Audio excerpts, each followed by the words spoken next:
We all remember Celeste in different ways. Everyone here probably knew at least one Celeste, but there were so many. You could say that she was a force of nature, glorious, tempestuous, unpredictable, often out of control.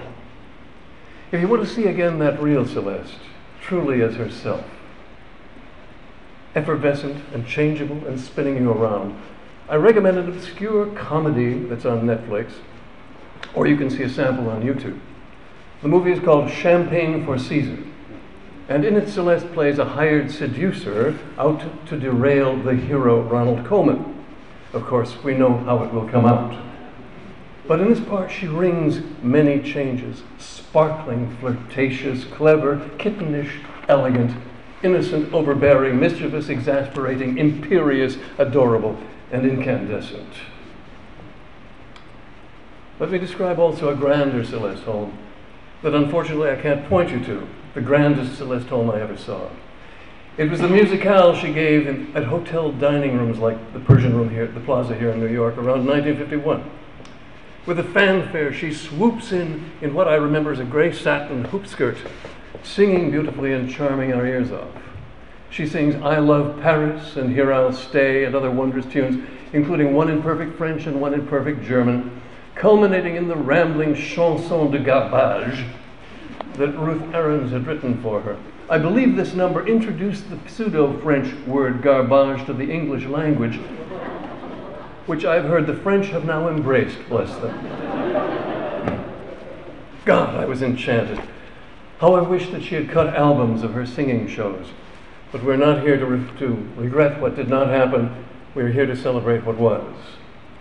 I speak not only as her son, but as her brother. After her first divorce, when I was born, she bestowed me safely on her wonderful parents while she went on with her career. So we were both raised by the same two people 20 years apart. I was her adopted brother, always joyful to see her. My happiest early memory of her was when we played in a hammock. I might have been 4. I remember her visits 2 or 3 times a year. She would deliver her wonderful monologues to the spellbound 3 of us. She would go on about the theater guild and the plots of plays and movies, and later her nemesis, Daryl Zanuck. And sometimes I got to go backstage. When I was 6, Oklahoma was the smash hit that made her a Broadway star. I got to wonder, bemused on the set, that it looked so different from out in the audience. It wasn't until my 17th year that I moved in with her and my wonderful little brother Dan. For the few years till I finished college, I got to know her as a mother.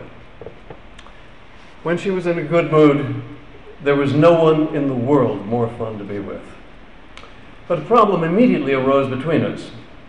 She knew everything, and I knew everything. But they were a different everything, and she had never been contradicted before. Jean and Theodore Holm had raised us both to be independent and confident, but not always to be diplomatic. So those were exciting times. I have time for one of her stories.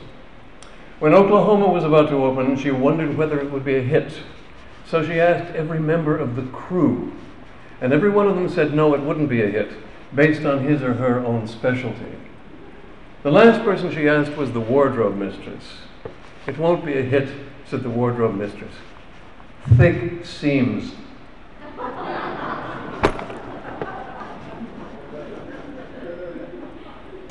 Though she hated details, her intuition was extraordinary.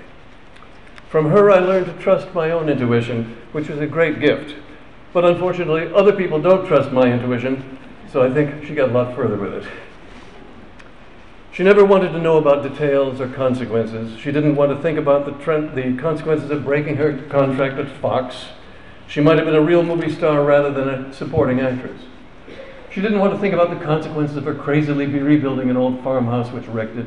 She didn't want to think about the consequences of the men she chose. She was a free spirit in her heart, unencumbered by complication, whatever happened. By a miracle, her sons and our wives were finally allowed to see Celeste, practically her last day on earth, after 8 years that we couldn't. I got to tell her that Marlene and I had finally gotten married, and Dan got to tell her that she had great-grandchildren. She seemed to smile. For this, we thank the wonderful staff at Roosevelt Hospital. And let me say one last thing. Whatever you may have heard, we love her at least as much as those with louder voices. Thank you.